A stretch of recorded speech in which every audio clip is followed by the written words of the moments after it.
Nah, saya pemazmur dulu juga saya sering baca ayat-ayat Alkitab gitu. Jadi saya hafal, saya pernah ikut lomba juga. Jadi kayak surat-surat di Alkitab itu Matius, Markus itu saya hafal urutannya. Aduh, entai kadang-kadang ya. Ya, salam teman-teman semuanya, selamat datang dan selamat berjumpa lagi dengan saya di channel ini, di Suara Kebenaran Channel. Apa kabar teman-teman semuanya? Saya percaya bahwa kita semuanya dalam keadaan sehat-sehat saja dan tetap dalam pemeliharaan Tuhan kita Yesus Kristus. Amin.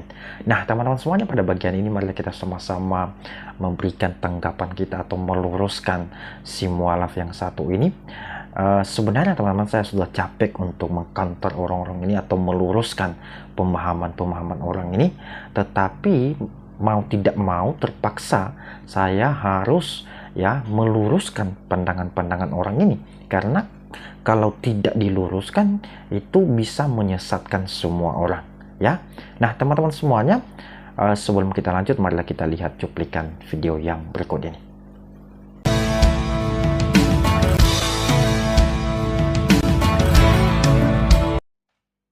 Nah, saya pemazmur dulu juga saya sering baca ayat-ayat Alkitab gitu.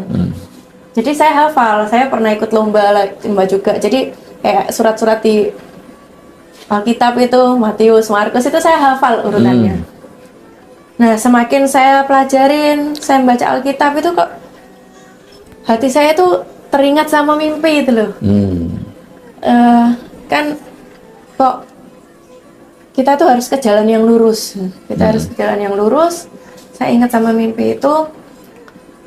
Saya ingat, jadi kejadian mulai yang Yesus disalib, dikhianati orang-orangnya. Di saat sebelum dia disalibkan, itu dia pergi Gunung Sinai, dia berdoa, tetes air mata, berdoa ke Bapaknya, minta tolong. Yesus ketakutan di situ. Nah teman-teman semuanya, itulah tadi cuplikan videonya, di mana tadi si mualaf ini memberikan sebuah kesaksian yang menurut saya bahwa kesaksian dari si mualaf ini di dalamnya terdapat berbagai kebohongan. Di dalamnya hanyalah sebuah penyesatan. Kenapa saya katakan demikian? Si mualaf ini tadi mengatakan bahwa selama saya di Kristen, saya seorang pemazmur di gereja, saya sering sekali membaca Alkitab, bahkan saya sering membaca surat-surat Matius. Nah teman-teman semuanya, kalau kita perhatikan bahwa ini adalah sebuah kejanggalan. Pertanyaan saya kepada si mualaf ini, sejak kapan Injil Matius itu berubah menjadi surat-surat ya? Selama saya di Kristen, saya tidak pernah mengenal atau mempelajari yang namanya surat-surat Matius. Yang ada adalah Injil Matius, Injil Lukas, Markus, dan Yohanes ya. Jadi teman-teman semuanya, kalau si mualaf ini tadi mengatakan bahwa dia sering sekali membaca Alkitab, maka saya mau katakan ini hanyalah sebuah kebohongan. Kalau misalnya dia sering membaca Alkitab, sering datang ke gereja, sudah pastinya si mualaf ini tidak salah sebut Injil Matius ini.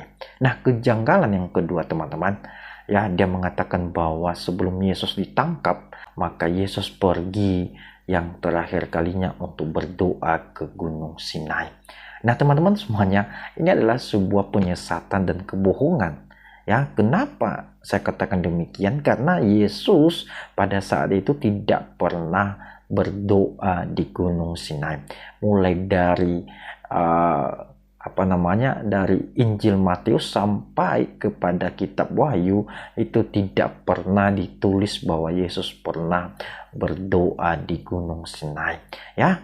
Teman-teman semuanya, di mana Yesus berdoa yang terakhir kalinya bersama dengan murid-muridnya, yaitu di Taman Getsemani. Teman-teman semuanya, di mana letaknya Taman Getsemani itu? Dia ada di Yerusalem. Sementara Gunung Sinai ini posisinya ada di Mesir. Jadi tidak ada sebuah catatan di dalam Alkitab atau catatan sejarah Yesus pergi berdoa ke Gunung Sinai atau pergi ke Mesir ya, tetapi terakhir kalinya bahwa Yesus itu berdoa di Taman Getsemani.